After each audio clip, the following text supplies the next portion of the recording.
요한일서 두 번째 시간입니다. 요한서신으로는 이제 세 번째 강의고요.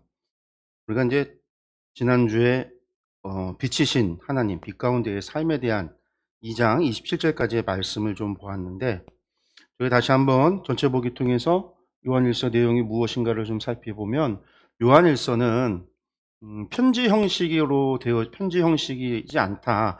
하나의 설교문과 같다라고 말씀을 드렸어요.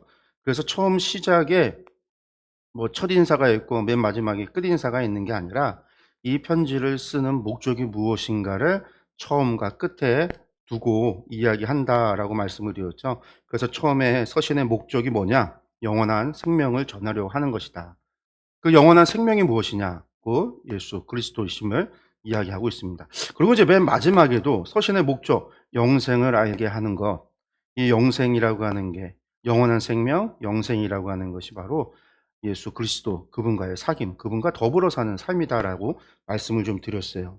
그래서 전체 이 요한 일서의 이야기는 이 서신서 이 앞과 시작과 끝에 있는 이 목적 그대로 영원한 생명이 무엇이냐, 영생이 무엇인지를 우리에게 알게 하는 것이 요한 일서의 목적이다라고 그랬고요.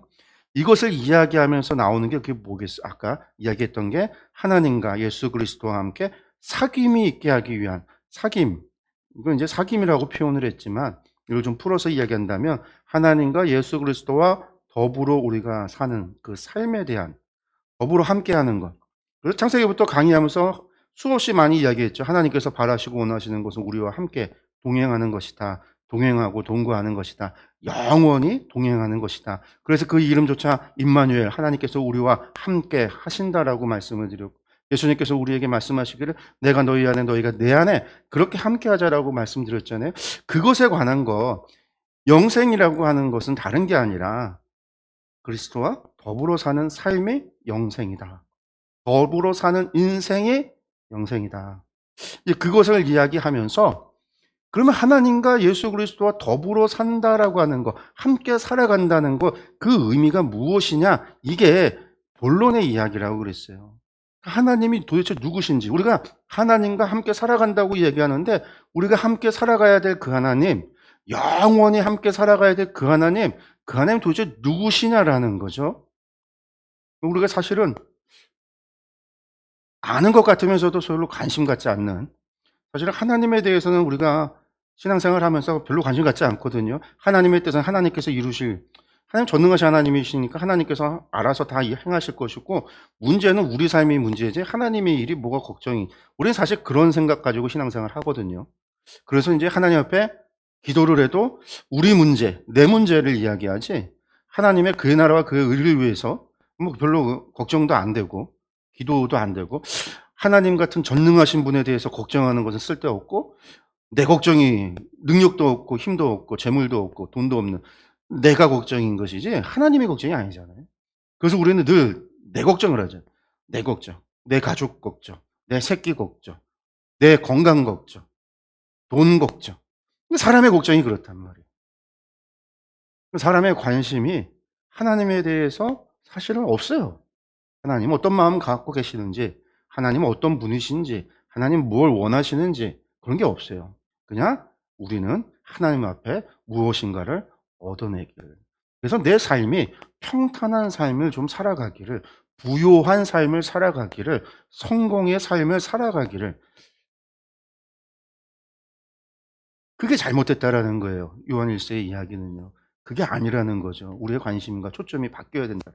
사귄다라고 하는 건 하나님과 우리가 사귄다라고 하는 거, 교제한다라는 거.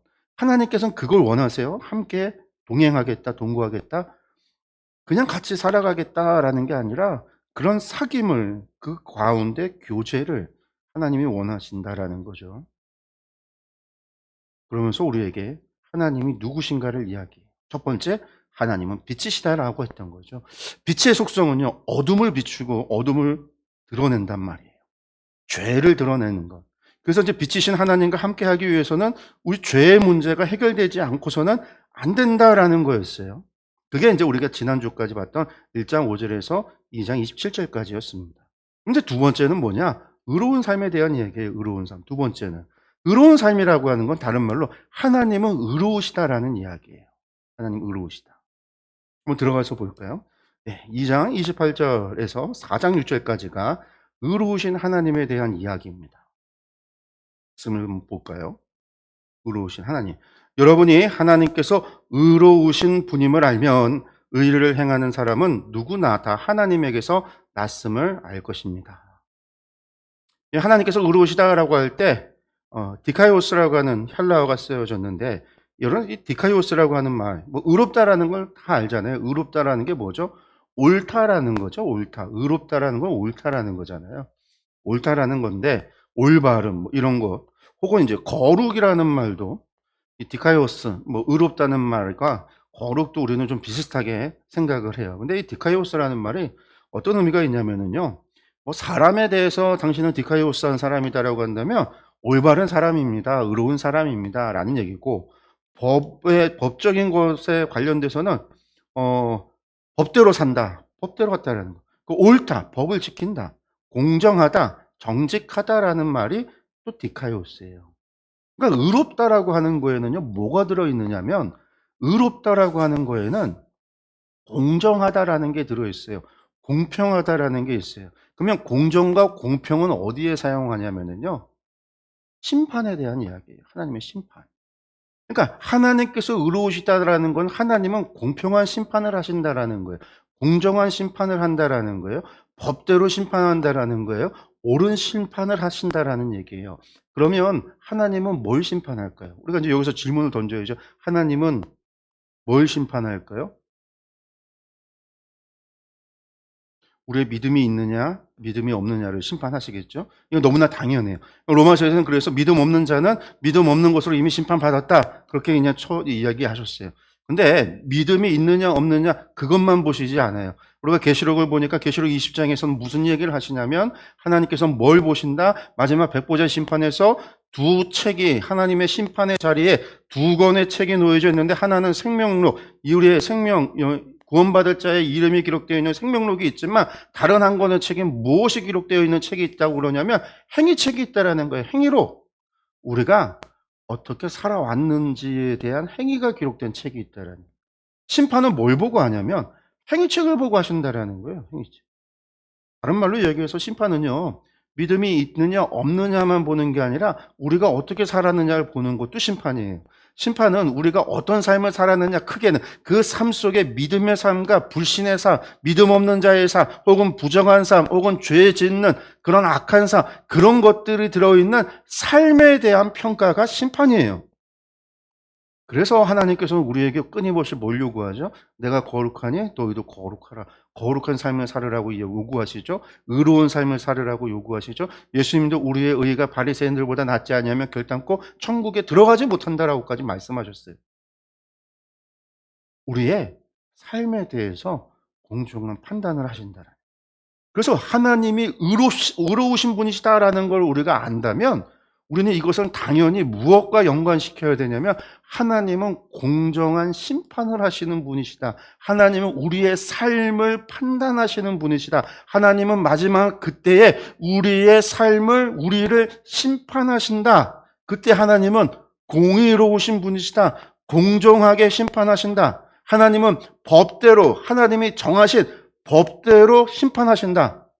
이게 하나님께서 의로우신 분임을 알면, 하나님은 의로우시다는 말씀 속에, 하나님의 성품 속에 담겨있는 의미예요.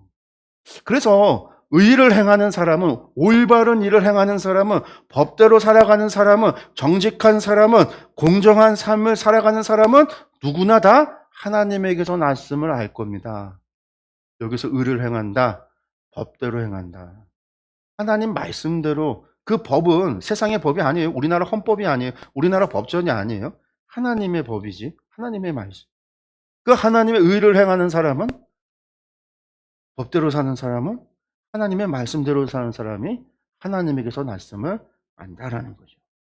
그 다음에, 그러니까 이제 의로우신 하나님의 자녀된 삶의 조건, 네 가지, 이러한 네 가지 삶의 조건이 있다라는 거예요. 의로우신 하나님의 자녀가 되는 하나님에게서 나는 사람, 그 사람은 앞에서 이야기했어요. 의를 행하는 사람이 하나님에게서 난 사람이다. 그러한 삶, 의를 행해서 하나님에게서 난 사람은 어떤 사람이냐? 네 가지 조건, 이것에 맞아야 된다라는 거예요. 이것에 어긋나면 하나님에게서 난 것이 아닌 거죠. 그 첫 번째가 뭐냐? 3장 1절에 3절에 주님의 재림의 소망을 가지라라고 말씀합니다. 아버지께서 우리에게 얼마나 큰 사랑을 베푸셨는지를 생각해 보십시오. 하나님께서 우리를 자기의 자녀라 일컬어 주셨으니 우리는 하나님의 자녀입니다. 세상이 우리를 알지 못하는 까닭은 하나님을 알지 못하기 때문입니다. 사랑하는 여러분, 이제 우리는 하나님의 자녀입니다. 앞으로 우리가 어떻게 될지는 아직 밝혀지지 않았습니다만 그리스도께서 나타나시면 우리도 그와 같이 될 것임을 압니다. 그때 우리가 그를 참 모습대로 뵙게 될 것이기 때문입니다. 그에게 이런 소망을 두는 사람은 누구나 그가 깨끗하신 것과 같이 자기를 깨끗하게 합니다. 여기서 말씀하고 있는 게 뭐냐? 2절 말씀 보면 우리는 하나님의 자녀입니다. 앞으로 우리가 어떻게 될지는 모르지만 아직 밝혀지지 않았지만 그리스도께서 나타나신다라는 건 주님이 재림하신다라는 얘기죠. 주님의 재림을 이야기하는 거예요. 주님의 재림을. 주님은 지금은 승천하셔서 하나님의 보좌 우편에 앉아 계시니까 하늘에 계신 그분이 다시 나타나신다라는 얘기는 주님의 재림에 얘기하는데 주님께서 재림하시는 그때에 우리도 그와 같이 될 것이다 라고 이야기합니다. 우리가 그와 같이 될 수 있다라는 확신을 갖는 것은 어디에서 오는 거예요? 1절에서 오는 거예요. 확신은. 아버지께서 우리에게 얼마나 큰 사랑을 베푸셨는지를 생각해 보십시오. 우리에게 얼마나 큰 사랑을 베푸셨죠? 독생자를 주시기까지 사랑하셨다라는 거죠. 요한복음에서 하나님이 세상을 이처럼 사랑하사 독생자를 주셨으니 그름 있는 자는 멸망치 않고 영생을 얻게 하려 하심이다라고 그랬죠. 로마서에서 뭐라고 그랬어요? 하나님께서 우리가 아직 믿기 전에 하나님께서 당신의 독생자를 주심으로 당신의 사랑을 확증하셨다, 증명하셨다라고 그랬어요. 우리가 아직 의인되지 않았을 때에, 우리가 죄인 되었을 때에 하나님께서 우리를 사랑하셔서 우리를 위하여 독생자를 주셨다. 이게 하나님께서 우리를 얼마나 사랑하시는가에 대한 증거예요. 그렇기 때문에 우리의 구원의 확신이 어디 있냐? 장로교 같은 경우는 예정설을 얘기해요. 예정설이라는 게 뭐냐면 구원받을 자가 예정되어져 있다라는 이야기입니다. 과거에 칼빈이 처음 예정설을 이야기할 때 지금하고는 조금 달라요. 당시에 처음에는 아주 이 하나님의 주권, 구원은 하나님의 절대 주권이다. 칼빈이 주장이 그거였거든요. 하나님의 절대 주권. 모든 것은 하나님의 섭리 가운데 있다라는 거죠. 그래서 구원도 구원받을 자와 구원받지 못할 자가 예정되어져 있다. 이중예언, 예정. 이렇게 이제 이야기를 했어요. 그게 이제 장로교의 시작이에요. 근데 이제 이게 이중 예정이 구원받지 못할 자까지 하나님께서 다 이렇게 예정해 놓으면 우리가 선교할 이유가 없잖아요. 예정받을 자는 어차피 구원받을 자는 구원받고 지옥 갈 자는 지옥 간다라는 거예요. 선교의 이유가 없어져요. 그리고 언제나 우리는 구원받았을까? 나는 예정받았을까? 이러한 이제 의심 속에 살아갈 수 있는 거죠. 지금 이제 장로교가 이 이중 예정론을 믿지 않고 구원받을 자에 대한 예정만 얘기하지 심판받아서 이제 지옥에 갈 사람까지의 예정을 이야기하지 않아요. 왜 바뀐 거예요, 바뀐 거. 하나님의 사랑을 이야기하면서 하나님의 이중 예정에 대해서 그래도 이제 여전히 예정받은 거에 대한 확신을 어떻게 갖느냐라는 거예요. 사람들이 그 예정을 구원받을 거라는 확신의 예정을 어디서 찾냐면 제일 좋은 첫 번째는 내가 하나님 앞에 복 받았다라는 것을 무엇으로 확인할 수 있냐면 세상에 우리가 쉽게 빠지는 함정이 그거죠. 우리가 세상에 가지고 있는 부요함을 통해서 하나님 앞에 구원받았다. 하나님 날 사랑하신다. 하는 일마다 잘 되고 승승장구하고 사업도 번창하고 막 자식들도 다 좋은 직장 다 잘 살고 그렇게 잘 돼가면 하나님이 주신 복이다라는 거죠. 복. 근데 여기에 이제 함정이 있는 거죠. 그런 고난받는 하나님의 뜻 때문에 고난받는 사람이 있을 수도 있고 하나님의 뜻에 의해서 고난의 자리에 있는 사람들도 있단 말이에요. 그럼 그런 사람들은 하나님께 구원받지 못하는 사람들이냐, 못 맞은 사람들이냐. 우리 초대교회 사도들은 전부 다 순교당했잖아요. 사도 바울 다 순교당했어요. 그의 끝이 형통한 삶이 아니었단 말이에요. 그런 사람들은 다 잘못된 거냐. 우리가 이제 그런 질문, 이런 이제 함정들이 있기 때문에 우리가 그러는데, 우리가 그런 거에다가 기준, 그런 걸로 증거를 삼으면 안 돼요. 하나님의 말씀으로 우리가 증거를 삼는다. 다른 것보다도요. 하나님께서 우리를 얼마나 큰 사랑을, 우리에게 얼마나 큰 사랑을 베푸셨는가. 이게 우리의 증거예요. 우리가 근거를, 내가 구원받을 수 있다라고 하는 근거를요. 다른 것에다 놓는 게 아니에요. 우리를 사랑해서 독생자까지 주시는 하나님의 그 사랑, 그 사랑에 있는 것이지 나의 여건과 환경과 내 상황 속에서 있는 게 아니라는 거예요. 우리의 인생은 내리막길도 있고 오르막길도 있단 말이에요. 내리막이 됐든 오르막이 됐든 간에 상관이 없어요. 나의 구원은 하나님께서 나를 사랑하시는가 안 사랑하는가. 그래서 내가 하나님의 그 사랑을 믿고 신뢰하는가의 문제인 것이지, 우리의 상황과 환경과 어떠한 부의 척도로서 이루어지는 것이 아니다라는 거죠. 주님이 우리를 사랑하시는데, 지금 이게 요한이 얘기가 그거예요. 하나님이 우리를 그렇게 사랑하시기 때문에 우리는 주님 다시 오실 날에 밝혀지지 않았습니다. 모를 수 있어요. 우리가 어떻게 될지, 우리 가운데 우리가 나중에 어떻게 될지 아는 사람 아무도 없어요. 마치 새하늘과 새 땅, 하나님께서 이 땅 가운데 오시는 우리의 모습이 어떻게 될까? 수많은 사람들이 환상을 보고 꿈을 꾸고 죽었다 살아나서 이야기하면서 천국의 모습을 이야기하는데 그것이 다 정답이다? 아니에요. 그 중에 맞는 것도 있을 수 있지만 아는 것이 더 많을 수도 있어요. 혹은 우리가 이해하는 것 속에서 하나님께서 가장 좋은 것으로서 상징으로서 보여주시는 것일 수도 있어요. 그냥 상징일 수 있다라는 얘기예요. 왜 그러냐? 우리가 예수님만 봐도요.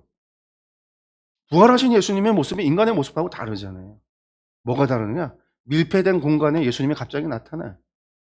초능력자들이 말하는 막 그 텔레포트 같이 막 갑자기 뿅 하고 나타나. 그렇지만 예수님은 그런 완전한 영이시냐? 영도 아니세요. 만져보면 상처가 있는 것을 만져볼 수 있어요. 또 갈릴리에서 제자들, 디베랴 바닷가에서 제자들을 만났을 때 예수님 제자들과 함께 음식을 잡수셔요. 그걸 보면 영이신 분이 아니에요. 육체가 부여하신 분이에요. 근데 그 육체조차도요, 이런 텔레포트와 같이 사람들이 막 밀폐된 공간에 갑자기 나타났다 또 갑자기 사라졌다 하시는 그런 예수님의 모습? 우리가 상상할 수 있고 우리가 생각할 수 있는 범주 너머에 계신 분이에요. 밝혀지지 않았어요. 우리도 몰라요. 나중에 어떻게 될지 알 수 없어요. 우리가 다 영의 부활을 통해서 하나님 나라에 들어가느냐? 아니에요. 계시록에서 말하고 있는 것은 새 하늘과 새 땅, 새 창조에 대한 이야기. 새로운 창조라는 거예요. 그 새 창조의 모습 속에 우리의 모습이 지금과 같은 이런 모습, 이런 모습하고는 다르다라는 거예요.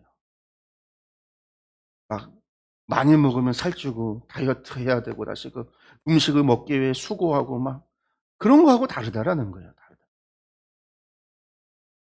그렇지만 우리가 그리스도께서 나타나실 그때 우리는 다 그와 같이 될 것이고, 그리고 그때 우리가 그를 참 모습대로 뵙게 될 거다.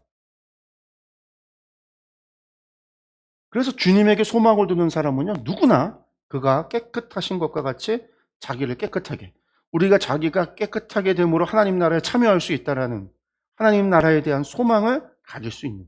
그런데 이 소망의 근거가 어디라고요? 하나님께서 우리를 사랑하셨다라는 사실. 독생자를 주시기까지 사랑하셨다라는 그 사랑. 그런데 이것에 우리의 소망이 있다라는 거예요.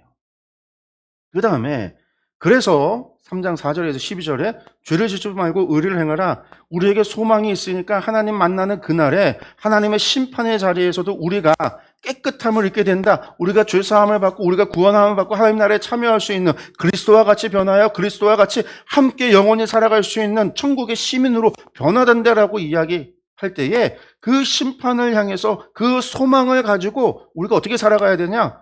다른 게 아니에요. 삶이. 의로운 삶을 살아야죠. 죄를 짓지 말고 의를 행하라는 거예요. 죄를 짓는 사람마다 불법을 행하는 사람이다. 죄는 곧 불법이다. 여러분이 아는 대로 그리스도께서는 죄를 없애려고 나타나셨습니다. 그리스도는 죄가 없는 분이십니다. 그러므로 그리스도 안에 머물러 있는 사람마다 죄를 짓지 않습니다. 죄를 짓는 사람마다 그를 보지도 못한 사람이고 알지도 못한 사람입니다. 죄를 짓는 것, 죄는 곧 불법이고 그리스도께서 죄를 없애려고 나타나셨는데 그리스도가 우리 안에 머물러 있는데 어떻게 죄와 그리스도가 같이 있을 수 있느냐? 그러니까 그리스도 죄를 짓는다라고 하면 그 사람은 그리스도를 보지도 못한 사람이고 알지도 못하는 사람이다. 요한의 얘기예요. 그 다음에 7절에 자녀된 여러분 아무에게도 미혹당하지 마십시오. 의를 행하는 사람은 하나님이 의로우신 것 같이 의롭습니다. 죄를 짓는 사람은 악마에게 속해 있습니다. 디아블로.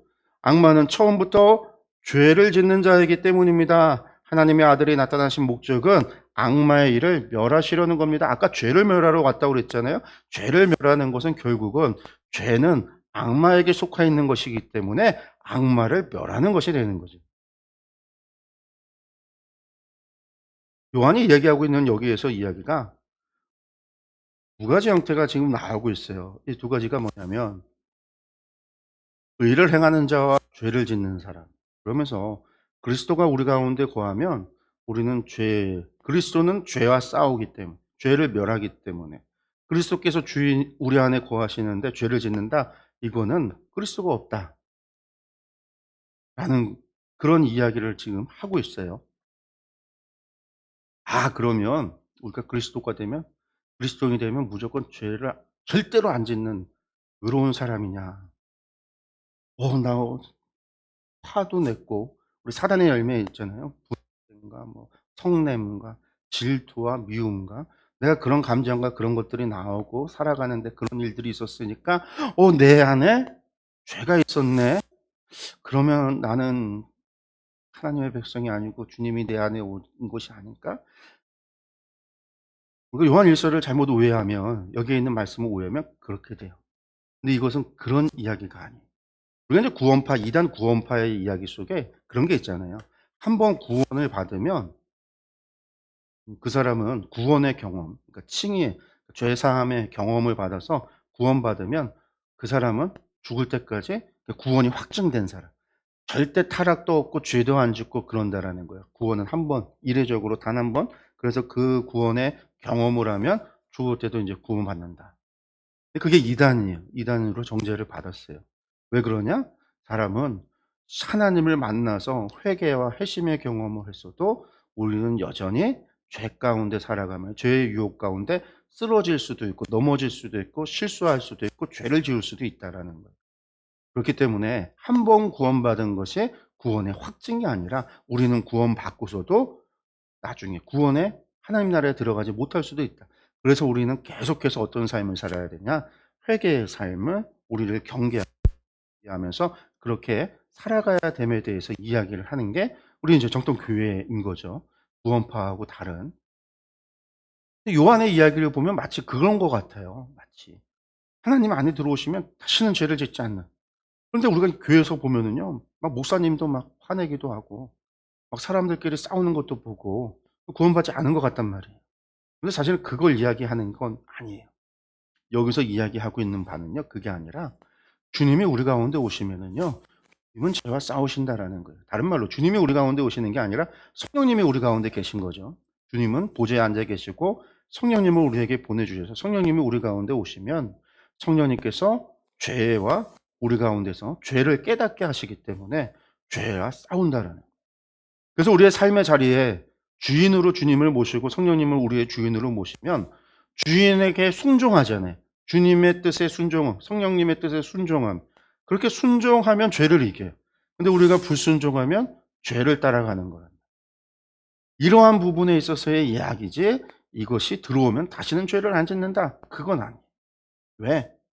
사람은 그런 존재가 아니기 때문에. 뒤에서도 자꾸 얘기합니다. 그래서 바울 사도로 그러죠. 우리가 하나님의 영에 속한 사람이냐 육에 속한 사람이냐. 당시 이 헬라 철학은 플라톤 이후에 헬라 철학은 이원론을 이야기를 했어요. 영과 육의 이원론을 이야기를 했어요. 영육 이원론을 이야기를 했었고 이것이 2세기 넘어가면서 영지주의, 기독교 영지주의라고 하는 이단이 생겨나면서 육은 나쁜 거다. 육체는 나쁘다. 영은 좋은 거다라고 이야기를 하면서 육체에 있는 건 다 나쁘다는 예수님께서 그래서 성육식 하는 것도 부인해. 이제 우리가 성경에서도 성육신을 부인하는 적그리스도가 나왔는데 그렇게 이야기를 하지만 성경은 그렇지 않았거든요. 히브리 성경, 그러니까 구약 성경이나 유대교 전통원에서는 하나님의 피조물은 전부 다 좋은 거다라는 거예요. 근데 왜 그런 생각을 하냐면 하나님의 영은 우리 몸에 있는 영은요. 하나님께서 우리에게 넣어 불어 주신 거란 말이에요. 여기 영이라고 하는 것이 푸뉴마, 헬라어로 푸뉴마인데 이 푸뉴마라는 말이 뭐냐면 숨이라는 거예요. 숨. 들숨과 날숨. 숨이 푸뉴마 영이에요. 이게 창세기 1장에서 하나님께서 사람을 창조하실 때 사람에게 무엇을 불어넣으셨다고요? 하나님께서 생명을 후 하고 불어넣으셨다. 이게 푸뉴마예요. 하나님께서 우리에게 영을 주셨기 때문에 우리 안에 있는 영이, 그래서 우리가 영과 육과 혼이 있다고 이야기하지만 동물들이나 피조물에는, 인간 외적인 피조물에는 영이 없다라는 이야기를 한단 말이죠. 혼은 있지만, 그래서 동물들도 감정도 있고 생각도 있고 다 있지만 영이 없다는, 인간만이 가지고 있는 특징이 하나님께서 인간에게 영, 푸뉴마를 불어넣어 주셔서 우리에게 영을 주셨다. 하나님께로 나온 영이 있다라는. 그래서 영은 하나님의 거룩한 속성을 가지고 있고, 육체는 세상에 있어서 우리는 육체가 아프기도 하고 고통도 있고, 이 육체가 슬픔과 오욕칠정이라고 하는, 우리 유대 이제 동양 사상에서 오욕칠정을 얘기하는데, 이런 것들이 우리 육체를 통해서 발현되어지기 때문에 그런 것 속에서 어떻게 육체가 나쁘게도 갈 수 있고 좋게도 갈 수 있는데, 플라톤 이후로 헬라 철학에서는 나쁘게 봤던. 그래서 육에 속했다라는 거는 사람의 감정에 따라서, 욕심에 따라서 육체가 지배를 받으면 그렇게 간다는 거예요. 사람이 화가 너무 많이 나면, 화가 지배를 받으면 사람이 어떻게 해요? 누군가를 해할 수도 있고 살인을 저지를 수도 있다라는 거예요. 육체의 지배를 받으면. 영의 지배를 받으면 그렇지 않은데 육체의 지배를 받으면 그렇다라는 거예요. 쾌락을 쫓아서 간음할 수도 있다라는 거예요. 탐심을 통해서 도적질할 수도 있다라는 거예요. 그래서 이제 요한 1서에 보면 이 두 가지에 대한 비교가 계속 나오는 거예요. 그러니까 여기서도 나오는 이 두 가지 비유가 그리스도에게 죄를 멸하신다. 이 앞에서 그리스도는 어떻다고요? 죄를 없애려 오신 분이다. 그래서 그리스도는 죄를 없애려 하신다. 그 그리스도가 우리 가운데 오시면 당연히 죄를 없애야겠죠. 그리스도는 죄와 싸우니까, 죄를 멸하시니까. 근데 죄, 악마에게서 나왔단 말이에요. 디아블로, 악마에게서 나왔어요. 그러니까 죄를 짓는 사람은 전부 다 악마에게 속한 거예요. 근데 예수님께서 들어오시면 죄를 멀리하니까 악마를 물리칠 수 있다라는 게, 이게 이제 요한 1서, 요한이 이야기하고 있는 거예요. 계속해서 보면 9절 이하에서 하나님께서 난 사람은 누구나 죄를 짓지 않습니다. 다시 이야기하죠. 하나님에게서 난 사람. 하나님에게서 난 사람. 하나님의 씨가 그 사람 속에 있기 때문입니다. 하나님의 씨가 스페르마라고 했는데, 씨, 이거 사실은 식물의 씨를 얘기해요. 그럼 하나님의 식물의 씨가 사람에게 던져요? 있어요? 그게 아니잖아요. 하나님의 씨가 있다라는 얘기는 하나님의 영이 그 안에 있는 사람, 영이 있는 사람이라는 거예요. 그는 죄를 지을 수 없습니다. 그가 하나님에게서 났기 때문입니다. 이 표현을 성령님이 우리 가운데 있는 분이다라고 이야기할 때 그것을 하나님께서 낳다 표현하는 거죠. 하나님의 자녀와 악마의 자녀가 여기에서 환히 드러납니다. 다시 두 가지 비유가 나오죠. 하나님의 자녀, 디아블로의 자녀. 그 의를 행하지 않는 사람과 자기 형제 자매를 사랑하지 않는 사람은 누구나 하나님에게서 난 사람이 아닙니다. 그러니까 앞에서 기준이 뭐였어요? 하나님의 자녀가 의를 행한다, 악을 행하지 않는다라고 할 때 의와 악을 나누는 기준이 뭐다? 의를 행하는 것. 죄와 의를 나누는 것이 의를 행하지 않는 사람과 자기 형제를 사랑하지 않는 사람. 하나님의 말씀에 순종하는 것과 형제 자매를 사랑하는 것이 이 두 가지 하나님의 자녀와 악마의 자녀를 나누는 기준이 된다라는 거예요. 기준이. 하나님은 심판하시는데, 그러니까 하나님의 심판이 뭘 가지고 심판한다라는 거예요? 하나님의 자녀와 악마의 자녀를 구분하는데, 하나님께서 구분하시는데 그 구분하는 게 뭐다? 의를 행하는지 형제 자매를 사랑하는지 이걸 가지고 구분을 한다. 여러분이 처음부터 들은 소식은 이것입니다. 처음부터 들었던 복음이 이거라는 거예요. 우리가 서로 사랑해야 한다는 것.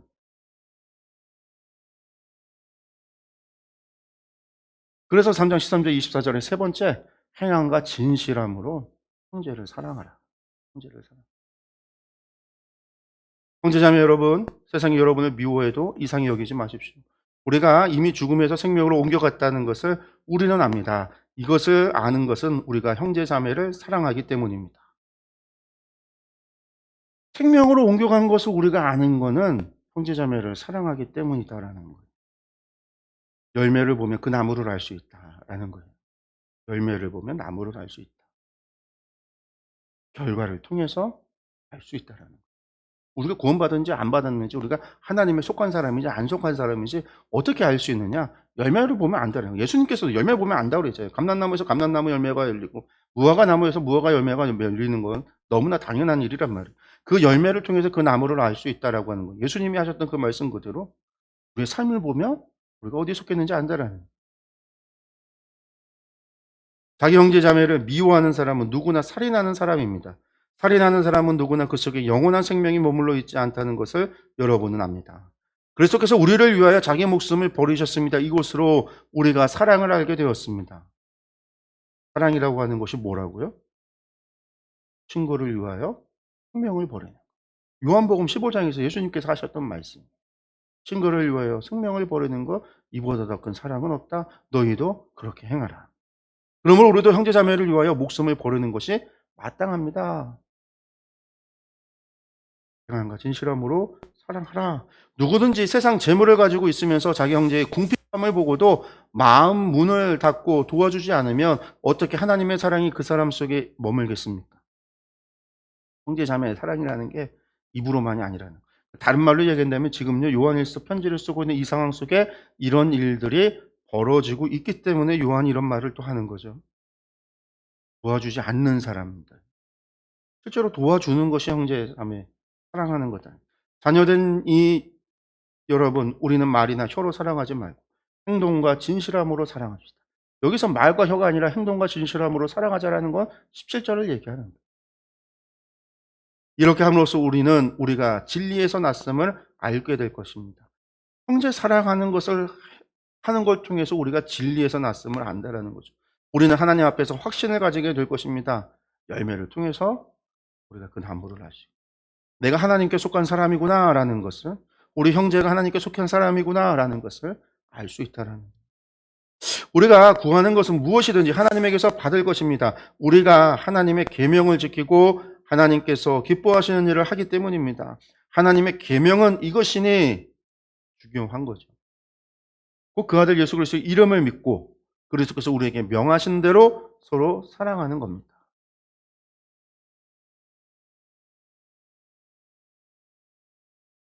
하나님의 계명을 지키고 하나님께서 기뻐하시는 일을 할 때에 우리는 하나님께 구하는 모든 것을 얻을 수 있는데, 계명은 뭐냐? 곧 그리스도 예수의 이름을 믿고 그리스도께서 우리에게 명하신 대로 서로 사랑하는 것이 계명이다라는 거예요. 그리고 나서 24절에 그리스도의 계명을 지키는 사람은 그리스도 안에 있고 그리스도께서 그 사람 안에 계십니다. 그리스도께서 우리 안에 계시다는 것을 그가 우리에게 주신 성령으로 우리는 압니다. 그렇죠. 하나님께서 내가 너희 안에 너희가 내 안에 있어야 된다고 그랬죠. 예수님께서도 요한복음에서 포도나무 가지가 포도나무에 붙어 있어야 열매를 맺을 수 있다라고 그랬어요. 생명을 얻을 수 있다라고 그랬어요. 우리가 그 안에 그리스도 안에 있고 그리스도께서 우리 안에 계시다라는 것을 어떻게 해야 그리스도가 우리 안에 계시느냐? 그리스도의 계명을 지켜야죠. 계명을 지키는. 그리고 내가 이것을 통해서 그리스도께서 우리 안에 계시다라는 것을 어떻게 하냐? 성령님께서 우리 안에 계시는 것 통해서 성령님으로 말미암아 우리는 알 수 있다는 거예요. 그 계명은 뭐냐? 서로 사랑하는 것이다. 그래서 요한일서에서 요한이 계속 얘기하는 게 있죠. 진리를 행하라. 진리는 뭐냐? 사랑하는 거다. 사랑하는 것이 뭐냐? 그게 계명이다. 그 계명을 지켜야 하나님 안에 속한 사람, 하나님 안에 있는 것이다. 하나님 안에 있는 삶이 뭐냐? 그것이 그리스도를 따르는 삶이다. 이것이 연결된다라고 그랬어요. 연결된다. 그러고 난 다음에 네 번째, 적그리스도의 영을 조심하라. 4장 1절에서 6절인데 다시 한번 적그리스도에 대해서 이야기합니다. 사랑하는 여러분, 어느 영이든지 다 믿지 말고 그 영들이 하나님에게서 났는가를 시험하여 보십시오. 영들이 다 믿지 말아라는 거예요. 영들이 하나님에게서 났는가 시험해봐라. 거짓 예언자가 세상에 많이 나타났기 때문입니다. 그러니까 여러분들 여기서 영을 시험하라라는 얘기는 뭘까요? 거짓 예언자들의 가만히 있을 거짓이 많으니까 그걸 시험해보라는 거예요. 하나님 시험해보라는 얘기가 아니에요. 사람들이 자꾸 오해해요. 뭐 기드온이 그런 거 하나님께 기도하잖아요. 하나님께서 너 가서 미디안과 싸우라 하니까 전 못 갑니다. 저는 힘도 없고 연약합니다라고 하니까 그래도 내가 너와 함께 하겠다 가라라는 하니까 밤에 이제 양털 가지고 이렇게 놓고 하나님께 기도하잖아요. 여긴 말라 있고 이것만 적게 해주십시오. 하나님 그렇게 하셨어요. 그러니까 또 다음날 그래도 못 먹겠으니까 옆에 다 적고 이것만 말르게 해주십시오. 그때 하나님께서 또 하세요. 그렇게 해주세요. 이게 기드온이 하나님을 시험, 그래서 사람들이 하나님을 시험한다는 게 뭘 기도를 던져놓고 하나님 요 소원 들어주세요. 안 들어주는 걸 통해서 내가 하나님 계신지 안 계신지 시험하겠다. 이렇게 생각하고 착각하는 사람들이 계세요. 제가 어렸을 때 초등학교 때 그 기도원 설교 듣고요. 밤에 자기 전에 책상 위에다 책받침을 하나 올려놓고 하나님 살아계시면 하나님 계시면 요 책받침에만 물이 이렇게 있고 책상은 말라있게 해주세요. 그러고 잤어요. 아침에 일어났더니 뽀송뽀송해요. 그냥 다. 당연하죠. 그 얘기가 아니에요. 여기서도 영들을 시험하라라는 게 여러분들 뭐 가서 뭐 무당 굿하는 데 가서 귀신 시험을 할 거예요. 뭐 밥 갖다 놓고 젓가락 꽂아 놓고 귀신이 와서 밥을 먹나 안 먹나 그걸 갖다 시험을, 그런 시험이 얘기하는 게 아니에요. 영들이라는 게 그 얘기가 아니라 이게 거짓 예언자가 세상에 많이 나왔다라는 거, 이 거짓 예언자들이 거짓말을 하잖아요. 거짓 증언을 한단 말이에요. 그러면서 신의 이름을 갖다가 가져다가 하나님이 이렇게 얘기했다라고 하면서 거짓말을 한단 말이에요. 그 거짓말이 참된지 안 된지 보라라는 거예요. 하나님에게서 났는지 안 났는지 보라라는 거예요. 그러면 하나님에게서 났는지 안 났는지 보라라고 하는 거 그게 뭐겠어요? 그래서 하나님의 영은 이곳으로 알 수 있습니다. 그렇죠? 예수 그리스도께서 육신을 입고 오셨음을 시인하는 영은 다 하나님께서 난 영입니다.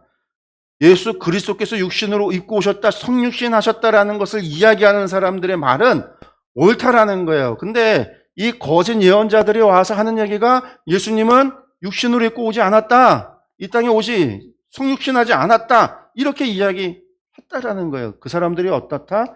거짓 예언자들 세상에 많다라는 거예요. 많다. 그러나 예수를 시인하지 않는 영은 다 하나님에게서 나지 않은 영입니다. 여기 전부 다 영이라고 하는 말, 이거 시인하지 않는 사람, 거짓 예언자는 이란 얘기예요. 거짓 예언자. 다 하나님에게서 나지 않은 예언자들입니다. 그것은 그리스도의 적대자. 이거 이제 개혁 개정에선 적 그리스도의 영입니다. 제가 이제 지난주에도 말씀드렸어요. 안티크리아토스, 적 그리스도, 그리스도의 적대자입니다. 여러분은 그 영이 올 것이라는 말을 들었습니다. 그러한 사람이 올 것이라는 말을 들었습니다. 그런데 그 사람들이, 그 영이 세상에 벌써 와 있습니다. 왜 자꾸 영이라는 말을 여기다 이렇게 쓰냐? 여기에 영이라고 하는 것이 아까 그랬잖아요. 영이라고 하는 게. 사람의 육신도 있고 혼도 있고 영도 있는데 인간의 본성, 본질은 뭐냐면요. 영이에요. 왜? 영은 하나님에게서 나왔으니까. 하나님께서 우리에게 불어주셨으니까. 그래서 육체는 썩어서 사라져 버리잖아요. 이게 헬라 사람들뿐만 아니라 유대인들도 마찬가지예요. 나중에 부활할 때 육체가 새롭게 부활하지만, 육체의 부활을 하지만 그 부활의 육체는 우리가 오늘 우리가 가지고 있는 이런 육체는 아니다라고 그랬어요. 알 수 없다. 예수님의 육체도 다르다. 만져볼 수 있지만 다르다란 말이에요. 이것처럼 노화하고 약해서 상처받고 고통당하고 병들고 코로나 같은 바이러스에 이렇게 쉽게, 이런 육체가 아니다는 말이에요. 아니다고. 그래서 육체는 사라지고 혼은 중요하지 않아요. 영이 신에게서 온 거란 말이에요. 그래서 영이라고 이야기하는 것은 본질을 자꾸 이야기하는 거예요. 그래서 사람을 이야기할 때도 자꾸만 영이라고 표현을 한 거예요, 여기에. 지금 이걸 잘못 이루면 예수의 영이 하나님의 영이 아니고 이건 전부 다 귀신의 영이고 귀신, 그렇게 이제 생각을 해서는 안 된다는. 지금 여기 나오라는 게 전부 다 거짓 예언자, 적그리스도. 그 양이, 그런 인간들이, 그런 적그리스도가 세상에 벌써 와 있습니다. 많았어요. 여러분들 얼마나 많았는지 몰라요. 당시에도. 이 성육신을 부인하는 사람들이 얼마나 많았는지 몰라요. 그래서 나중에 교회 안에 이단이, 영지주의 이단이 얼마나 많은 세력을 쌓게 되냐면 이것 때문에 교회가 아주 큰 전쟁, 이단과의 전쟁이 벌어져요. 전쟁 같은 일이. 칼과 창을 든 전쟁이 아니라 교리 논쟁들이 벌어져요. 그리고 이것 때문에 뭐가 이루어지냐면 우리가 보는 성경, 66권의 성경, 정경이라는 것이 확정돼요. 정경이 확정돼요. 이단들과의 싸움 속에서 정경이 확정이 되고 우리가 고백하는 교리가 확정이 돼요. 어떤 교리들? 그러니까 삼위일체라든가 이런 교리 같은 것들이 확장이 돼요. 이게 전부 다 이제 이단들과의 싸움에서 이루어지기 시작을 하는 것들이. 이게 다 벌써 이미 있었다라는 거예요. 언제? 1세기 때부터, 2세기 때부터. 제가 여러 번 요한서신 하면서 이야기했어요. 요한계시록에 나오는 적그리스도, 요한계시록에는 적그리스도란 말이 안 나온다고.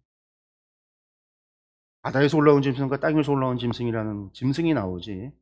그리고 666이라고 하는 짐승의 표라고 이야기하는 게 보십시오. 그것이 사람의 이름을 나는 그 바다에서 올라온 짐승의 이름입니다. 이게 이제 공동번역 성경에서 제가 성경을 보여서 말씀드렸던 거예요. 바다에서 올라온 짐승이 있다라고 하는 거.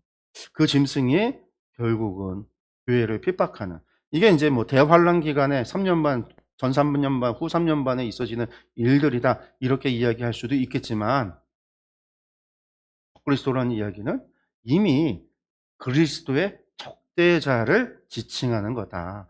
한 사람을 이야기하는 게 아니라 예수님 그리스도를 적대하는, 예수님을 부인하는, 다른 말로 예수님이 그리스도시다, 예수님께서 구세주시다라고 하는 사실을 부인하는 모든 사람들, 그것을 적대하는 모든 사람들이 그리스도의 적인 거예요. 적대자. 사탄이라고 하는 말이 대적자라는 말이란 말이에요. 대적자. 하나님을 대적한 존재를 사탄이라고 불렀어요. 그래서 하나님을 대적한 사람, 천사가 하나님을 대적해서 타락한 천사가 되고 사탄이다. 천사. 그래서 한 존재, 한 존재. 그러니까 창세기 3장에 나오는 뱀이라고 하는 한 존재가, 혹은 용이, 무적행에 있는 그 용이 사탄이다. 그렇게 이야기하지만 사탄은 이름이 아니라 하나님을 대적하는 존재에 대한 호칭이에요. 이름이기도 하지만, 이름으로도 불리우지만 호칭도. 그래서 하나님을 대적하는 걸 히브리어로 말하고 헬라어로 얘기하면 사탄인 거예요. 사탄. 하나님을 대적하는 자. 한글로 하니까 대적하는 자지. 우리가 하나님의 뜻을 방해하는 게 하나님을 대적한다고 그랬으니까 하나님의 뜻을 방해하는 모든 존재가 사탄이라고 불리우는 거예요. 똑같이 적그리스도라고 하는 것도 하나님의 부인하는, 예수 그리스도를 부인하는 존재들, 하나님이 그리스도께서 이루시는 하나님의 나라를 대적하는 모든 존재는 다 적그리스도인 거예요. 그래서 그게 이미 교회가 시작되는 그때부터 수없이 많이 나왔다. 우리 가운데 많이 있다라는 이야기를 요한이 하고 있다라는. 자녀되는 이 여러분은 하나님에게서 난 사람들이며 여러분은 그 거짓 예언자들을 이겼습니다. 여러분 안에 계신 분이 세상에 있는 자보다 크시기 때문입니다. 거짓 예언자들, 이 적그리스도를 이겼다라는 거예요. 여러분들이. 왜? 믿음을 지켰으니까. 그들은 세상에 났습니다. 그런 까닭에 그들은 세상에 속한 것을 말하고 세상은 그들의 말을 듣습니다. 그들이 세상에 속했기 때문에 세상에서 났고 세상에 속했으니까 세상 사람들이 그들의 말을 들어요. 반면에 우리는 하나님에게 속해서 우리가 하나님의 말을 하면 세상이 들을까요? 안 들을까요? 안 듣는다라는 거죠. 우리는 하나님께서 났습니다. 하나님을 아는 사람은 우리의 말을 듣고 하나님에게서 나지 아니한 사람은 우리의 말을 듣지 아니합니다. 이곳으로 우리는 진리의 영과 미혹의 영을 알아봅니다. 우리의 말을, 복음을 알아들으면 저 사람은 어떤 사람이에요? 진리의 영. 그러니까 여기서도 또 진리의 영이라고 하지만 사실은 믿는 사람이라는 걸 알 수 있다는 거예요. 근데 복음을 얘기하는데 못 알아들어요. 그러면요, 미혹의 영. 세상에 속겠다는 거예요. 눈이 멀고 귀가 먼 사람이에요. 이단에 빠지면 나중에 그렇게 되죠. 성경을 들이대고 이야기를 해도 안 믿잖아요. 자기가 믿고 싶은 것만 믿고. 자기가 아는 것만을 이야기하고. 목사가 얘기를 하고 누가 얘기를 해도 안 들어요. 내가 곧 길고 진리요 생명. 내 말이 정상이고 내 말이 믿고.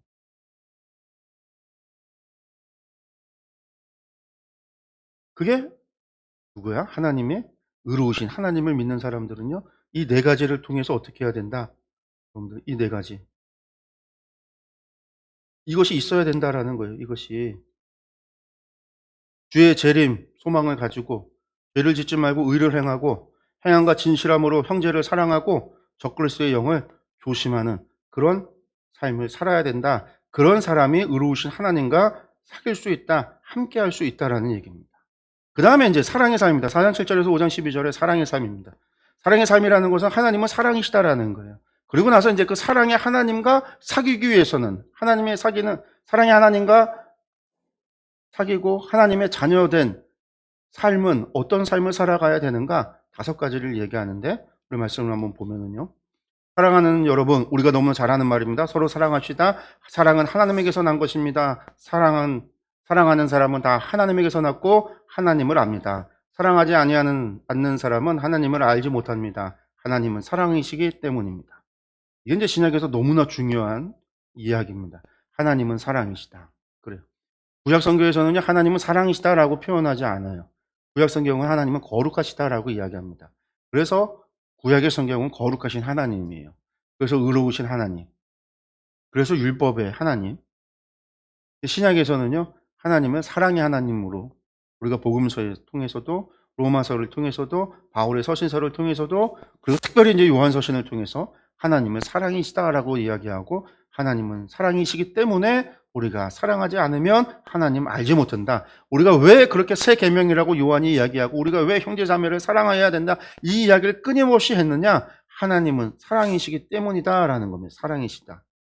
하나님의 사랑이 우리에게 이렇게 드러났으니 그 하나님이 자기 외아들을 세상에 보내주셔서 우리로 하여금 그로 말미암아 살게 해주신 것입니다. 사랑이 어떻게 나타났냐? 독생자를 주신 것으로 나타났다. 사랑은 이 사실에 있으니 곧 우리가 하나님을 사랑한 것이 아니라 하나님이 우리를 사랑하셔서 자기 아들을 보내어 우리의 죄를 위하여 화목제물이 되게 하신 겁니다. 사랑은 어떻게 나타나고요? 우리가 아직 죄인 되었을 때 하나님께서 독생자를 보내주셔서 하나님께서 당신의 아들을 우리에게 보내주셔서 화목의 제물이 되게 하셔서 우리가 아직 죄인 되었을 때에 그런 우리를 구원하셨다. 우리에게 그 사랑을 확증하셨다는. 그러니까 그 사랑의 하나님과 우리가 어떻게 살아가야 되냐면 5가지 조건. 이것이 조건을 충족하지 못하면 사랑의 하나님과 함께 살 수 없다라는 거예요. 이건 첫 번째, 서로 사랑하라는 거죠. 사랑하는 여러분, 하나님께서 이렇게까지 우리를 사랑하셨으니 우리도 서로 사랑해야 합니다. 지금까지 하나님을 본 사람은 없습니다. 그러나 우리가 서로 사랑하면 하나님이 우리 가운데 계시고 또 하나님의 사랑이 우리 가운데서 완성된 겁니다. 하나님을 본 사람은 없지만 우리가 서로 사랑하기만 하면 사랑을 통해서 사랑이신 하나님을 알 수 있다는 얘기예요. 하나님이 우리에게 자기 영을 나누어 주셨습니다. 푸뉴마토스, 푸뉴마, 아까 말씀드렸어요. 숨이라고 그랬어요. 어떻게 나누어 주셨어요? 2번. 우리가 창조 때 우리에게 하나님께서 하고 숨을 불어 넣어서 우리를 창조하셨어요. 그리고 또 어떻게 우리에게 성령님을 보내주셨어요? 우리에게 하나님께서 당신의 성령님을 우리에게 보내주셨잖아요. 어떻게? 오순절 사건을 통해서 예수님께서 승천하시고 나서 우리에게 성령님을 보내주셨어요. 그래서 우리가 하나님 안에 있고 하나님이 또 우리 안에 계시다는 것을 우리는 압니다. 우리 안에 성령님이 계시다라는 걸 아는 거 너무나 중요해요. 우리는 홀로 있지 않습니다. 하나님께서, 성령님께서 우리 가운데 분명히 계세요.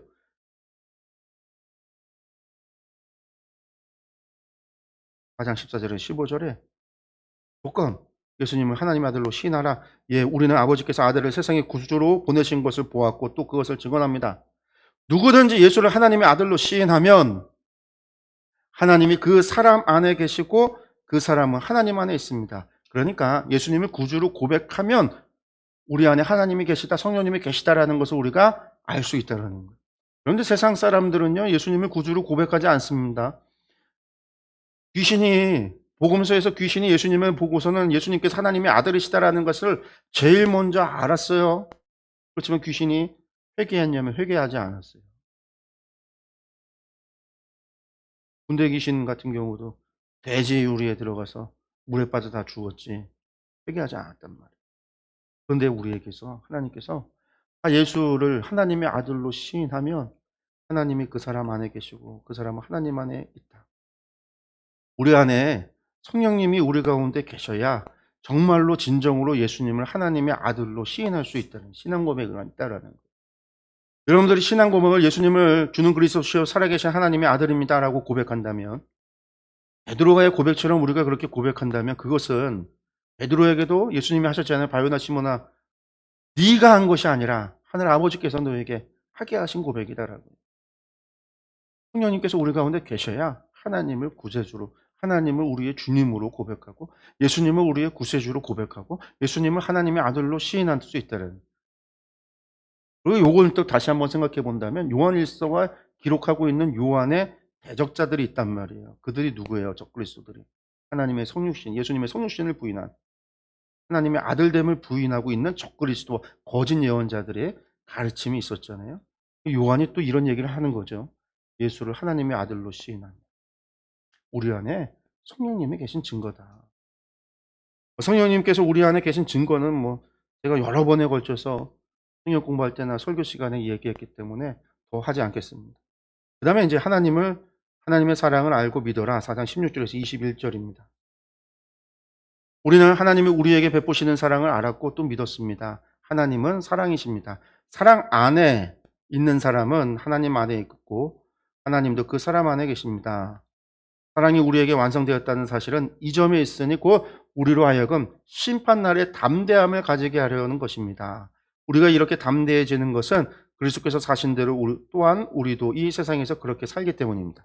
중요한 얘기죠. 아까 하나님은 의로우시다 얘기할 때도 우리가 소망을 얘기했는데 우리가 사랑의 완성, 우리가 이렇게 완성되었다는 것을 어떻게 할 수 있느냐? 심판날에, 재림의 날에 담대함을 가질 수 있는.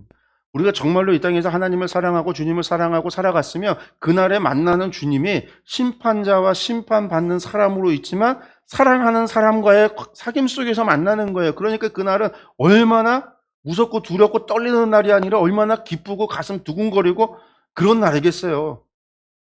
지금 요한이 얘기가 그거예요. 주님을 만나는 그날은 사랑이 우리에게서 완성되는 날이라는 거예요. 그리고 그렇게 살기 위해서 어떻게, 그런 날을 위해서 우리가 어떻게 그리스도께서 사신 대로 우리가 이 세상에서 그렇게 살아가야 한다라는 거죠. 요한의 얘기대로 한다면 우리가 형제를 사랑함으로 라는 거죠. 사랑에는 두려움이 없습니다. 완전한 사랑은 두려움을 내쫓습니다. 두려움은 징벌과 관련이 있습니다. 두려워하는 사람은 아직 사랑을 완성하지 못한 사람입니다.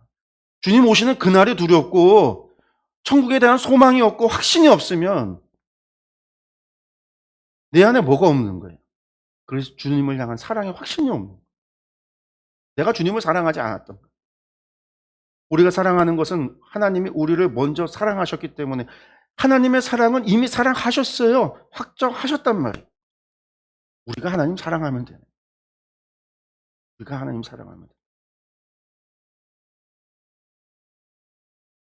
그날이 두려운 날이 아니에요. 내 사랑하는 님을 보는 날이에요. 누가 하나님을 사랑한다고 하면서 자기 형제를 미워하면 그는 거짓말쟁이입니다. 보이는 자기 형제 자매를 사랑하지 않는 사람이 보이지 않는 하나님을 사랑할 수 없습니다. 하나님을 사랑하는 사람은 자기 형제 자매도 사랑해야 합니다. 우리는 이 계명을 주님에게서 받았습니다.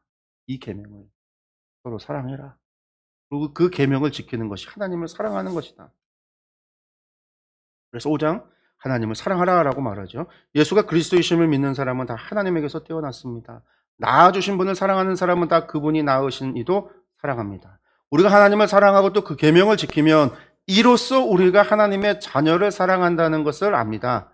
하나님 사랑하고 그 계명 지키면 하나님 사랑하는 것은 그 계명을 지키는 겁니다. 하나님의 계명은 무거운 짐이 아닙니다. 우리는요 하나님의 계명이 무겁다라고 생각해요. 무겁다고. 우리에게 율법을 폐한다라고 이야기하고 자꾸 그걸 이제 율법이 무겁다라고 생각해. 근데 신명기 한번 볼까요? 신명기에 오늘 내가 당신들에게 내리는 이 명령은 신명기 마지막 결론부에 있는 얘기예요. 모세 5경의 결론이죠. 당신들이 실천하기 어려운 것도 아니고 당신들의 능력이 미치지 못하는 것도 아닙니다. 아예 선포했어요. 실천하기 어려운 것도 아니고 능력이 미치지 못하는 것도 아니다. 이 명령은 하늘 위에 있는 것이 아니기 때문에 누가 하늘에 올라가서 그 명령을 받아다가 우리가 그것을 듣고 지키도록 말하여 주랴 할 것도 아니다. 하늘에서 준 것이 아니니까 하늘에 올라갈 일은, 하늘에 올라가는 건 불가능하잖아요. 불가능한 게 아니다라는 얘기죠. 또 이 명령은 바다 건너에 있는 것도 아니니 누가 바다를 건너가서 명령을 받아다가 우리가 그것을 듣고 지키도록 말하여 주랴 할 것도 아니다. 바다 건너편에 있으면 또 그걸 건너가야 되는데 그런 것도 아니라는 거예요. 이 명령은 우리 가까이에 있다라고 하면서 당신들의 입에 있고 당신들의 마음에 있으니 당신들은 그것을 실천할 수 있습니다. 무거운 게 아니라고요. 구약의 말씀을 하나님 주실 때도 하나님이 그러셨어요. 무거운 게 아니라. 모세오경에 율법만 뽑으면은요, 하나님께서 하라고 명하신 것과 하지 말라고 명하신 것만 뽑으면 613가지가 돼요. 그래서 유대인들은 613가지의 미tzvot라고 해서 그 계명을 따로 모았어요. 책을 만들었어요. 그러니까 그들에게는요, 10계명, 모세오경 안에 10계명이 있잖아요. 10계명을 뽑아서 10계명도 가지고 있고, 모세오경에서 특별하게 하라 하지 말라만 뽑아서 613개의 미tzvot라고 하는 그들의 책을, 율법책을 따로 만들었어요. 율법책을 봤단 말이에요. 그리고 모세오경도 있어요. 그리고 또 나아가 모세오경을 해석한 미드라시도 있고, 모세오경 외에 구전율법을 만든 미시나도 있고, 그 미시나를 해석했던 탈무드도 있고, 그것들을 다 직행해야 된다고 사람들이, 유대인들이 그랬는데, 실제로 모세오경에 기록되어 있는 미tzvot 보면은요, 지켜 행하라 할 때 정말 지키기 어려운 게 뭘까? 사실 별로 없어요. 우리나라 사람 같은 경우는 이제 먹는 거. 돼지고기 먹어야 되는데 돼지고기 먹지 말라고 하니까.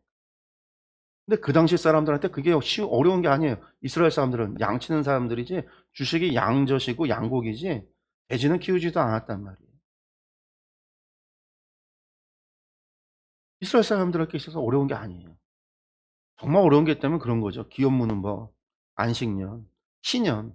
내가 애쓰고 수고해서 거뒀던 모든 재산을 신년만 선포하면 다 돌려줘야 되는, 얼마나 분통 터지겠어요.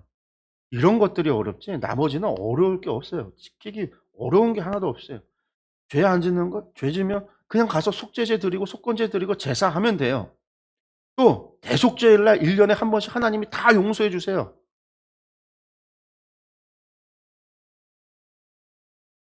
이거 무거운 게 아니에요.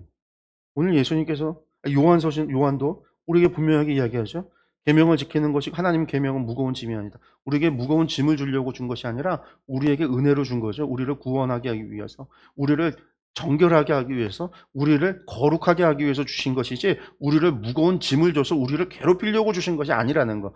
예수님 이후로, 십자가 사건 이후로 모든 계명이 다 폐하여지진 않았어요. 그렇지만 폐하여진 것들이 있어요. 더 이상 제사 같은 거 드릴 필요도 없어요. 음식도 하나님께서 사도행전에서 고넬료 지방과의 만나는 그 베드로, 그 사건 이야기 속에서 베드로의 꿈속에서 하나님께서 주신 음식을 부정하다 하지 말라. 음식 다 먹어도 된다라고 하셨어요. 폐하여진 것도 있고 그렇게 바뀐 것도 있고 더 이상 지킬 필요가 없는 것도 있지만, 그럼에도 우리가 하나님이 주신 말씀 속에서 지켜야 되는 것이 있어요. 그 핵심은 형제를 사랑하는 것. 사랑을 통해서 우리가 악을 행하지 말아야 된다는 것. 그것은 누구나 다 실천할 수 있다는 거예요. 무거운 짐이 아니라는 거예요. 그걸 통해서 우리가, 계명을 통해서 형제를 사랑하는 것이 우리에게 짐이 아니라, 아우 나도 먹고 사니까 힘들고 어려운데 누굴 도와줘. 그게 아니라 그걸 통해서 하나님은 우리를 어떻게 하신다라는 거예요. 우리를 구원하신다라고요. 하나님 우리를 거룩하게 하신다고요. 그걸 통해서 우리를 어떻게 해요? 우리를 정결하다 하신다라고요. 하나님의 백성이라고 여겨주신다고요. 그걸 통해서 하나님께서 우리가 구하는 것을 들어주신다고요. 계명을 지키면 너희가 구하는 것을 다 들어주시겠다고까지 얘기하시잖아요. 하신다고. 그러니까 이게 무거운 짐이 아니라는 거예요.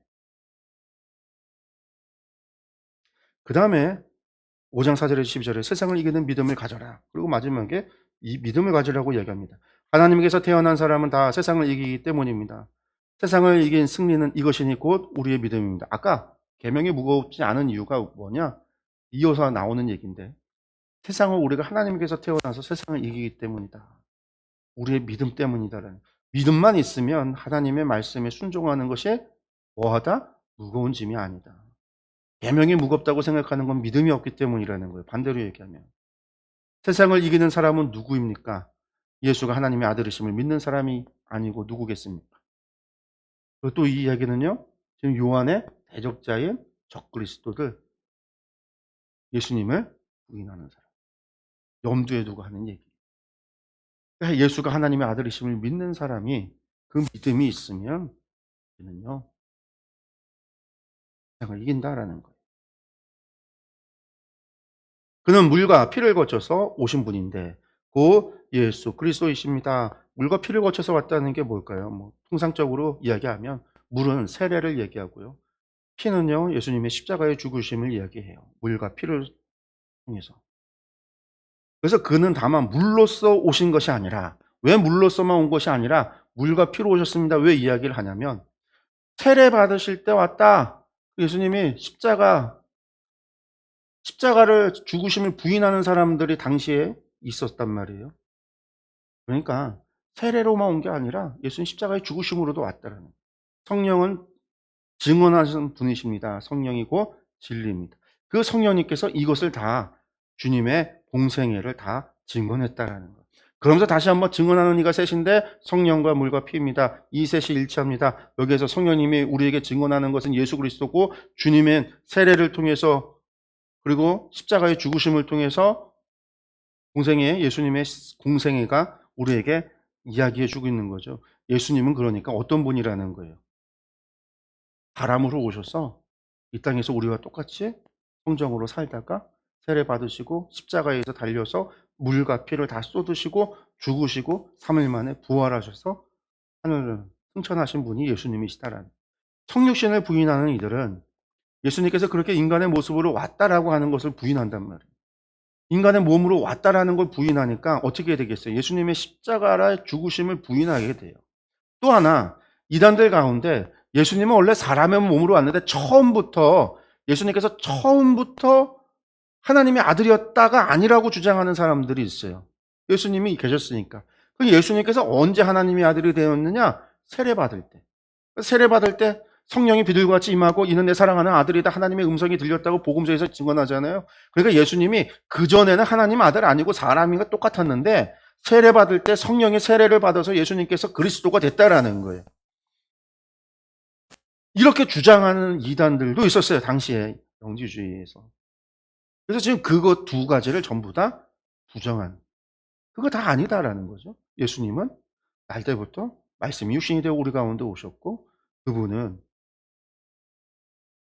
세례를 통해서 십자가의 죽으심을 통해서 공생애를 사셨고 그렇게 부활 승천하셨다. 그리고 그분이 다시금 재림하여 오실 것이다라는 게 복음서 또한 요한의 증언입니다. 우리가 사람의 증언도 받아들이거늘 하나님의 증언은 더욱더 큰 것이 아니겠습니까? 하나님의 증언은 이것이니 곧 뭐예요? 하나님이 자기 아들에 관해서 증언하셨다라는 거. 이는 내 사랑하는 아들이다. 하나님의 아들을 믿는 사람은 그 증언을 자기 속에 가지고 있습니다. 하나님을 믿지 않는 사람은 하나님을 거짓말쟁이로 만들었습니다. 하나님이 자기 아들에 관해서 증언하신 그 증언을 믿지 않았기 때문입니다. 그러니까 예수님은 하나님의 아들로 믿지 않으면 하나님을 거짓말쟁이로 만들었다라는 거죠. 이게 거짓 선지자들, 그들을 향한 비난이에요. 그 증언은 이것이니 하나님이 우리에게 영원한 생명을 주셨다는 것과 바로 이 생명은 그 아들 안에 있다라는 겁니다. 여기서 중요한 또 영원한 생명. 이 요한서신을 쓴 목적은 영원한 생명이 무엇인지를 알게 하기 위해서라고 그랬어요. 그 영원한 생명은 예수 그리스도다. 그 아들을 모시고 있는 사람은 생명을 가지고 있고 하나님의 아들을 모시지 않고 있는 사람은 생명을 가지고 있지 않습니다. 여러분들 영생이라고 하는 거 그 아들을 모시고 있으면 영생을 얻는 거예요. 영생을 가지고 있다라는 거예요. 생명을 가지고 있는 거예요.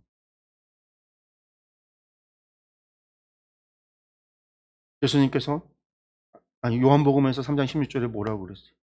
하나님 세상을 이처럼 사랑하자 독생자를 주셨으니 그를 믿는 자마다 멸망하지 않고 뭘 얻는다고요? 영생을 얻게.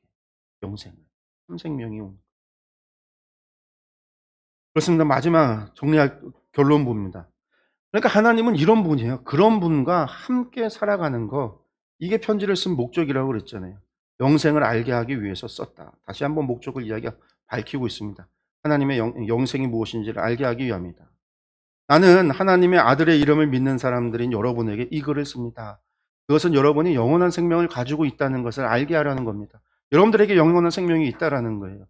영원한 생명이. 우리가 죽어서 사는 영원생이 아니라 여러분들에게 영원한 생명이 있다라는 거예요. 그 영원한 생명이 뭐라고요? 예수님을.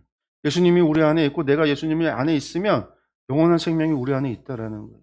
길 영자 천년 만년 억만 년 살아가는 그런 영생이, 그게 영생의 의미가 아니라 그리스도가 내 안에, 내가 그리스도 안에 있는 삶이 영생이라는, 이것이 죽어서도 천국에서도 이것이 영원한 거예요. 하나님과 함께라고 하는 게, 그리스도와 함께라고 하는 게.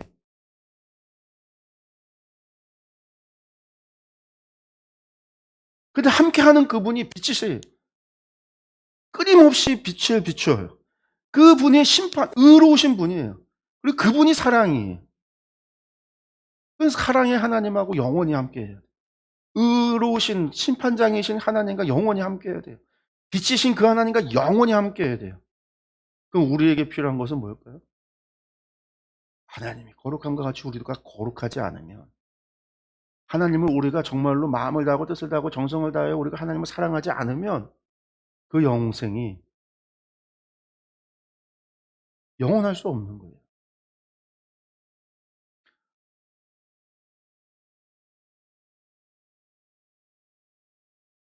우리가 하나님에 대하여 가지는 담대함은 이것이니, 그 무엇이든지 우리가 하나님의 뜻을 구하면, 뜻을 따라 구하면 하나님은 우리의 청을 들어주신다는 겁니다. 하나님은 우리와 함께 하길 원하세요. 그래서 우리를 독생자를 주시기까지 사랑하시는데, 하나님께서 우리에게 원하시는 건 그렇게 하나님을 사랑하기를 원하시고 그렇게 함께 가자라는 거죠. 근데 우리는 그러한 하나님에 대해서 생각하지 않아요. 하나님과의 영원한 사귐, 영원히 함께라는 것을 상상조차 하지 않았어요. 천국에서조차도 하나님은 저 왕궁에 계시고 나는 내 왕궁에서 내 마음대로 누리고 살겠습니다. 하나님과 함께 영원히 사귐을 우리는 생각하지 않는다고요. 그러면서 하나님에게 뭐만 요구해요? 우리가 다 구하는 거 다 들어달라고 하는. 우리의 삶에 내 욕구를 하나님 들어달라고 하는. 하나님께 무엇인가를 요구하기만 하는. 하나님 오늘 사랑하시니까 들어주세요. 그러면서 하나님의 마음과 생각, 오죽하면 하나님께서 그의 나라와 의를 구하라고. 예수님께서 오죽하면 그렇게 이야기하셨을까? 제가 예전에 하마을 강의할 때 그런 얘기를 했어요. 근데 하나님, 사랑하지 않으면서 가지고 있는 등골 뽑아 먹으려고 하는 거를 뭐라고 얘기하냐면 꽃뱀이라고 그랬어요. 꽃뱀. 우리가 꽃뱀 노릇하는 것은 아닌가. 하나님한테서 품목 챙기려고. 하나님은 영원히 함께하기를 원하시는데, 영원한 사귐을 원하시는데, 그러니까 영원히 나와 함께하자고 이야기하는데 우리는 그것에 대해서 얼마나 생각하고 있는가. 요한이 그걸 지적하는 거예요. 우린 실제로 생각하지 않아요. 하나님은 사귐을 요구해요. 오늘 하루 우리가 돌아볼 때 오늘 하루 내가 하나님과 어떠한 영적인 교제를, 사귐을 가졌는가. 하나님 그걸 원하시는데 우리는 실제로 그것에 대해서 무감각하다라는, 별로 관심이 없다라는, 관심 없으면서 우리는 하나님의 사랑을 얘기해요. 우리는 사랑한다고 얘기해요.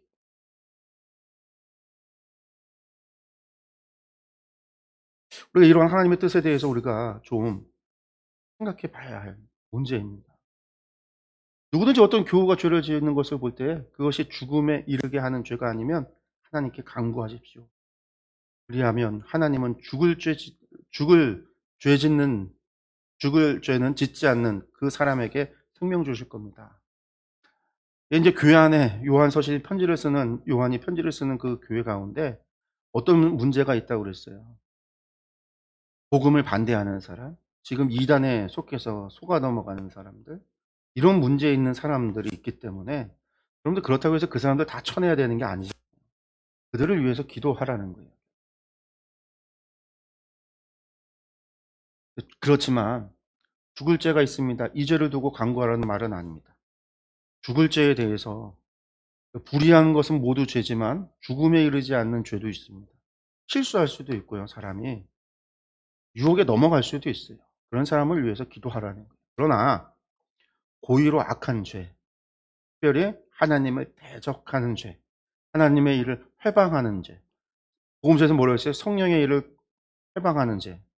근데 이것에 대해서는요, 그건 사탄 짓이거든요. 간구하지 말라고 하는 거예요.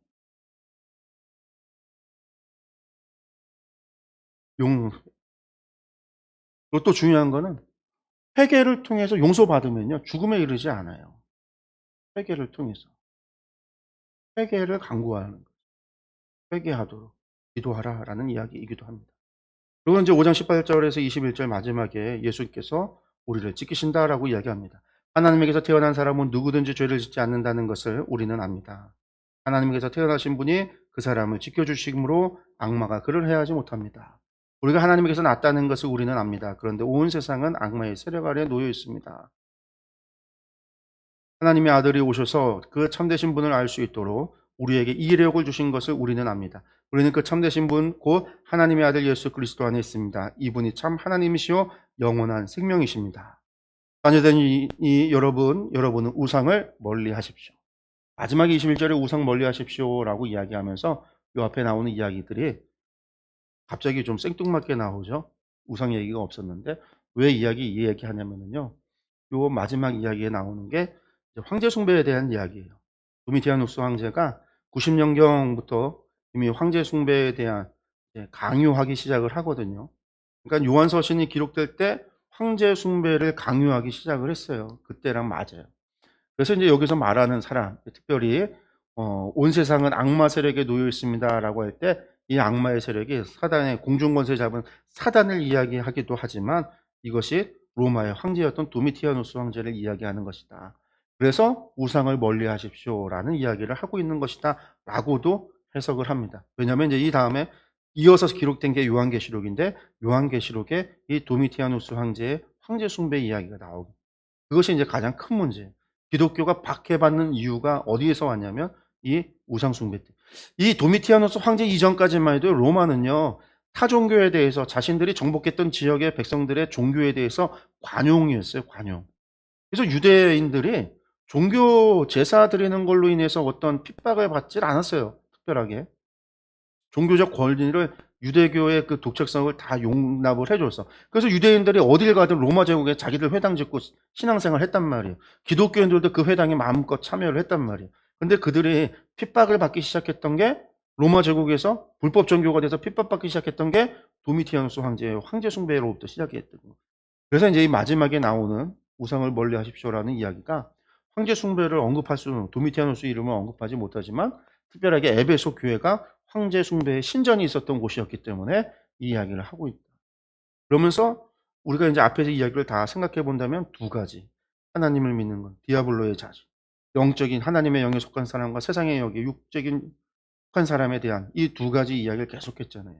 결국은 이제 우상 숭배하는 도미티아누스 황제 아래에서 우상 숭배하는 자들과 하나님의 백성은 결국 세상의 악, 디아블로에 속해 있는 사람, 죄에 속해 있는 사람, 의에 속해 있는 사람 구분될 수밖에 없는 거죠. 그래서 여기서 이제 두 가지에서 선택을 요구하는 거예요. 하나님을 섬기느냐 말 것이냐, 빛이신 하나님과 의로우신 하나님과 사랑이신 그 하나님, 그 하나님과의 교제를 선택할 거냐, 그렇지 않을 거냐. 그것이 꼭 영생인데 그 영생을 소유한 사람이 될 것이냐, 아니면 영원한 죽음 가운데 놓여질 것이냐.